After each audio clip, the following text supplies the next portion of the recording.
El color surgido del espacio. Al oeste de Arkham, las colinas se yerguen selváticas y hay valles con profundos bosques en los cuales no ha resonado nunca el ruido de un hacha. Hay angostas y oscuras cañadas donde los árboles se inclinan fantásticamente y donde discurren estrechos arroyuelos que nunca han captado el reflejo de la luz del sol. En las laderas menos agrestes hay casas de labor, antiguas y rocosas, con edificaciones cubiertas de musgo, rumiando eternamente en los misterios de la Nueva Inglaterra. Pero todas ellas están ahora vacías, como la amplia chimenea, desmoronándose, y las paredes pandeándose debajo de los techos a la holandesa. Sus antiguos moradores se marcharon, y a los extranjeros no les gusta vivir allí. Los franco-canadienses lo han intentado, los italianos lo han intentado, y los polacos llegaron y se marcharon. Y ello no es debido a nada que pueda ser oído, o visto, o tocado, sino causa de algo puramente imaginario. El lugar no es bueno para la imaginación y no aporta sueños tranquilizadores por la noche. Esto debe ser lo que mantiene a los extranjeros lejos del lugar, ya que el viejo Ammi Pierce no les ha contado nunca lo que él recuerda de los extraños días. Ammi, cuya cabeza ha estado un poco desequilibrada durante años, es el único que sigue allí y el único que habla de los extraños días, y se atreve a hacerlo porque su casa está muy próxima al campo abierto y a los caminos que rodean a Arkham. En otra época había un camino sobre las colinas y a través de los valles que corría en mea recta, donde ahora hay un marchito erial. Pero la gente dejó de utilizarlo y se abrió un nuevo camino que daba un rodeo hacia el sur. Entre la selvatiquez del erial pueden encontrarse aún huellas del antiguo camino, a pesar de que la maleza lo ha invadido todo. Luego, los oscuros bosques se aclaran y el erial muere a orillas de unas aguas azules cuya superficie refleja el cielo y reluce al sol. Y los secretos de los extraños días se funden con los secretos de las profundidades, se funden con la oculta erudición del viejo océano y con todo el misterio de la primitiva tierra. Cuando llegué a las colinas y valles para acotar los terrenos destinados a la nueva alberca, me dijeron que el lugar estaba embrujado. Esto me dijeron en Arkham, y como si se trata de un pueblo muy antiguo lleno de leyendas de brujas, pensé que lo embrujado debía ser algo que las abuelas habían susurrado a los chiquillos a través de los siglos. El nombre de Marchito Arial me pareció muy raro y teatral, y me pregunté cómo había llegado a formar parte de las tradiciones de un pueblo puritano. Luego vi con mis propios ojos aquellas cañadas y laderas, y ya no me extrañó que estuvieran rodeadas de una leyenda de misterio. Las vi por la mañana, pero a pesar de ello estaban sumidas en la sombra. Los árboles crecían demasiado juntos y sus troncos eran demasiado grandes tratándose de árboles de Nueva Inglaterra. En las oscuras avenidas del bosque había demasiado silencio y el suelo estaba demasiado blando, con el húmedo musgo y los restos de infinitos años de descomposición. En los espacios abiertos, principalmente a lo largo del camino, había pequeñas casas de labor, a veces con todas sus edificaciones en pie, y a veces con solo un par de ellas, y a veces con una solitaria chimenea o una derruida bodega. La maleza reinaba por todas partes, y seres furtivos susurraban en el subsuelo. Sobre todas las cosas pesaba una rara opresión, un toque grotesco de irrealidad, como si fallara algún elemento vital de perspectiva o de claroscuro. No me extrañó que los extranjeros no quisieran permanecer allí, ya que aquella no era una región que invitara a dormir en ella. Su aspecto recordaba demasiado el de una región extraída de un cuento de terror. Pero nada de lo que había visto podía compararse en lo que a desolación respecta con el Marchito Arial. Se encontraba en el fondo de un espacioso valle. Ningún otro nombre hubiera podido aplicársele con más propiedad, ni ninguna otra cosa se adaptaba tan perfectamente a un nombre. Era como si un poeta hubiese acuñado la frase después de haber visto aquella región. Mientras la contemplaba, pensé que era la consecuencia de un incendio, pero ¿por qué no había crecido nunca nada sobre aquellos 5 acres de gris desolación? ¿Qué se extendía bajo el cielo como una gran marcha corroída por el ácido entre bosque y campo? Discurre en gran parte hacia el norte de la línea del antiguo camino, pero invade un poco el otro lado. Mientras me acercaba, experimenté una extraña sensación de repugnancia, y solo me decidí a hacerlo porque mi tarea me obligaba a ello. En aquella amplia extensión no había vegetación de ninguna clase. No había más que una capa de fino polvo o ceniza gris, que ningún viento parecía ser capaz de arrastrar. Los árboles más cercanos tenían un aspecto raquítico y enfermizo, y muchos de ellos aparecían agostados o con los troncos podridos. Mientras andaba apresuradamente, vi a mi derecha los derruidos restos de una casa de labor, y la negra boca de un pozo abandonado cuyos estancados vapores adquirían un extraño matiz al ser bañados por la luz del sol. El desolado espectáculo hizo que no me maravillara ya de los asustados susurros de los moradores de Arkham. En los alrededores no había edificaciones, ni ruinas de ninguna clase.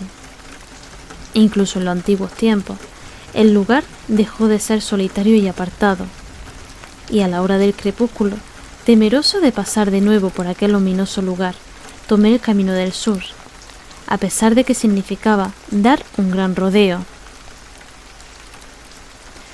Por la noche, interrogué a algunos habitantes de Arkham acerca del marchito Arial, y pregunté qué significado tenía la frase «los extraños días», que había oído murmurar evasivamente. Sin embargo, no pude obtener ninguna respuesta concreta, y lo único que saqué en claro era que el misterio se remontaba a una fecha mucho más reciente de lo que había imaginado. No se trataba de una vieja leyenda, ni mucho menos, sino de algo que había ocurrido en la vida de los que hablaban conmigo. Había sucedido en los años 80, y una familia desapareció o fue asesinada. Los detalles eran algo confusos, y como todos aquellos con quienes hablé me dijeron que no prestara crédito a la fantástica historia del viejo Amny Pierce, decidí ir a visitarle a la mañana siguiente, después de enterarme de que vivía solo en una ruinosa casa que se alzaba en el lugar donde los árboles empiezan a espesarse. Era un lugar muy viejo, y había empezado a exudar el leve olor miásmico que se desprende de las casas que han permanecido en pie demasiado tiempo. Tuve que llamar insistentemente para que el anciano se levantara, y cuando se asomó tímidamente a la puerta, me di cuenta que no se alegraba de verme. No estaba tan débil como yo había esperado. Sin embargo, sus ojos parecían desprovistos de vida, y sus andrajosas ropas y su barba blanca le daban un aspecto gastado y decaído. No sabiendo cómo enfocar la conversación para que me hablara de sus fantásticas historias, fingí que me había llevado hasta allí la tarea a que estaba entregado. Le hablé de ella al viejo Amny, formulándole algunas vagas preguntas acerca del distrito.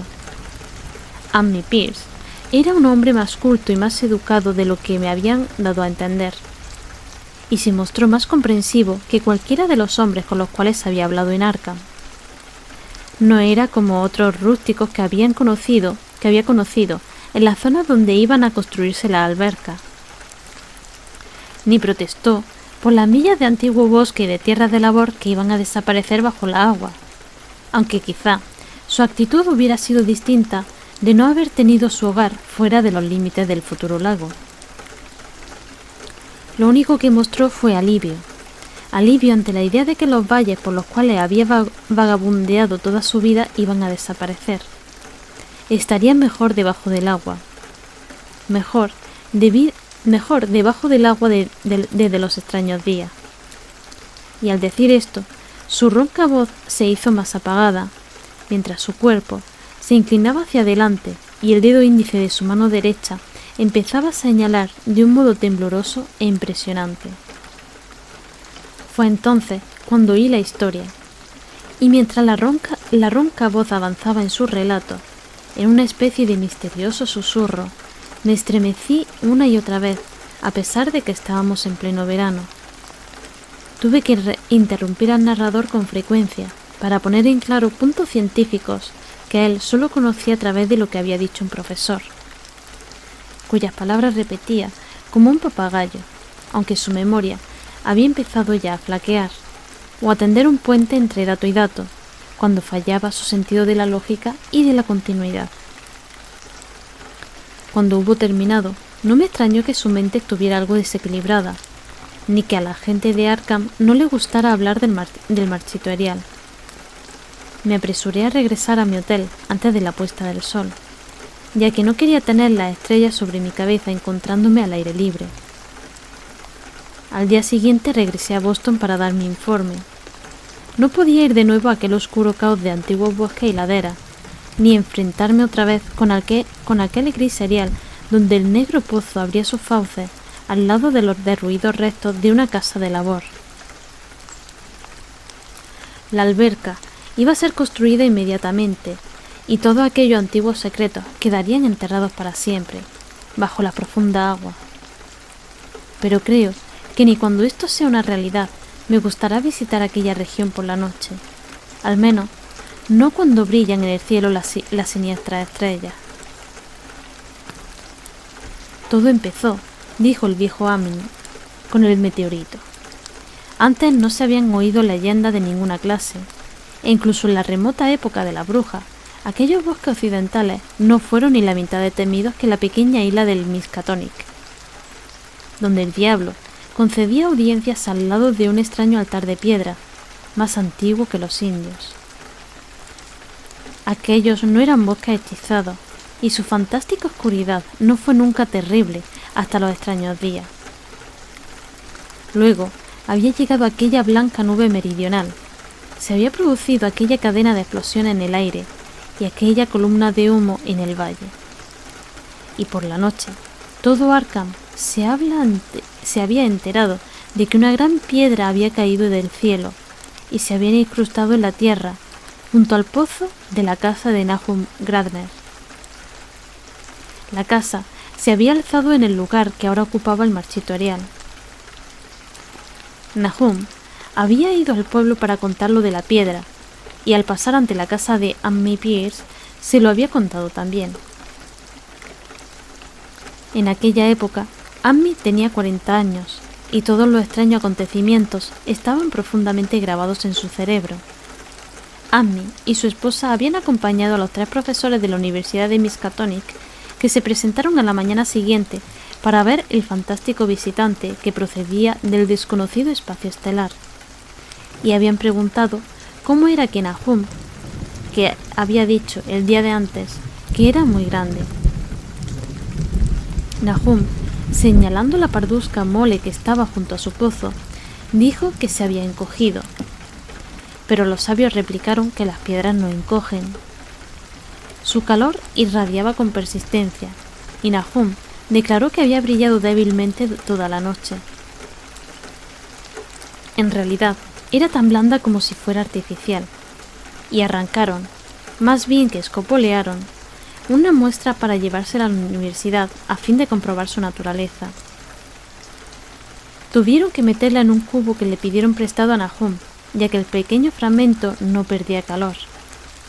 En su viaje de regreso, se detuvieron a descansar en la casa de Ammie y parecieron quedarse pensativos cuando Miss Pierce observó que el fragmento estaba haciéndose más pequeño y había empezado a quemar el fondo del cubo. Realmente no era muy grande, pero quizás habían cogido un trozo menor de lo que habían supuesto. Al día siguiente, todo esto ocurría en el mes de junio de 1882, los profesores se presentaron de nuevo, muy excitados. Al pasar por la casa de Ammie, le contaron lo que había sucedido con la muestra, diciendo que había desaparecido por completo cuando la introdujeron en un recipiente de cristal.